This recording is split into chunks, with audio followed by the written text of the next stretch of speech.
لبيك اللهم لبيك। চলছে পবিত্র জিলহজ মাস, যা হজের মাস।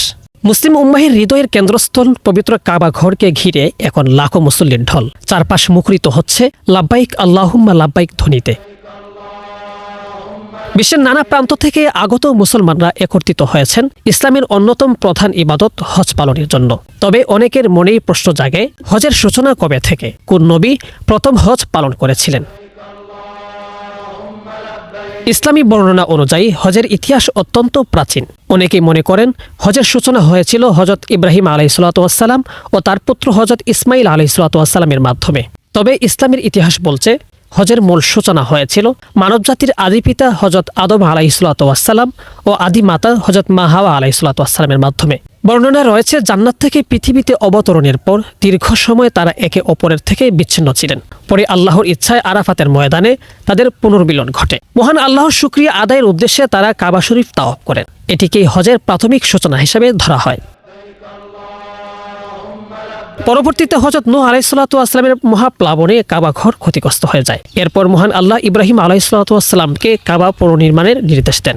হজরত ইসমাইল আলাইহিসসালামকে সঙ্গে নিয়ে তিনি পবিত্র কাবা ঘর পুনর্নির্মাণ করেন। এরপর জিব্রাইল আলাইহিসসালামের মাধ্যমে আল্লাহ তাআলা ইব্রাহিম আলাইহিসসালামকে হজের নিয়মকানুন শিক্ষা দেন। কাবা পুনর্নির্মাণের পর আল্লাহ তাআলা ইব্রাহিম আলাইহিসসালামকে সমগ্র মানব জাতিকে হজের আহ্বান জানানোর নির্দেশ দেন। তখন তিনি মক্কার আবু কুবাইস পাহাড়ে উঠে চারদিকে মুখ ফিরিয়ে ঘোষণা দিয়েছিলেন, হে মানুষ, তোমাদের পালনকর্তা তার ঘর নির্মাণ করেছেন এবং তোমাদের ওপর এই ঘরে এসে হজ পালন করার আদেশ করেছেন। তোমরা সবাই আল্লাহর আদেশ পালন করো। ইসলামী বিশ্বাস অনুযায়ী আল্লাহ তাআলা সেই আহ্বান বিশ্ববাসীর কাছে পৌঁছে দেন। এরপর থেকে যুগে যুগে মানুষ আল্লাহর ঘরে হজ পালন করতে আসছে। বর্তমানে মুসলমানরা যে নিয়মে হজ পালন করেন তা মূলত হজরত ইব্রাহিম আলাইহিসসালামের শেখানো পদ্ধতির ধারাবাহিকতা।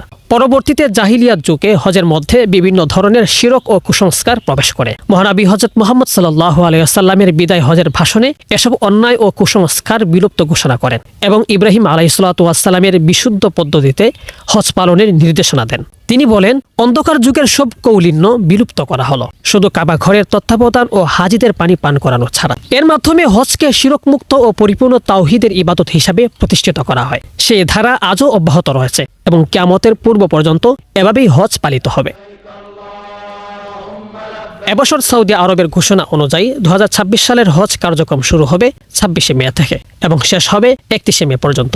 এ সময়ের মধ্যেই আরাফাত দিবস, পশু কোরবানি ও হজের মূল আনুষ্ঠানিকতাগুলো সম্পন্ন হবে। শেখ সাদি, বিডিএস নিউজ।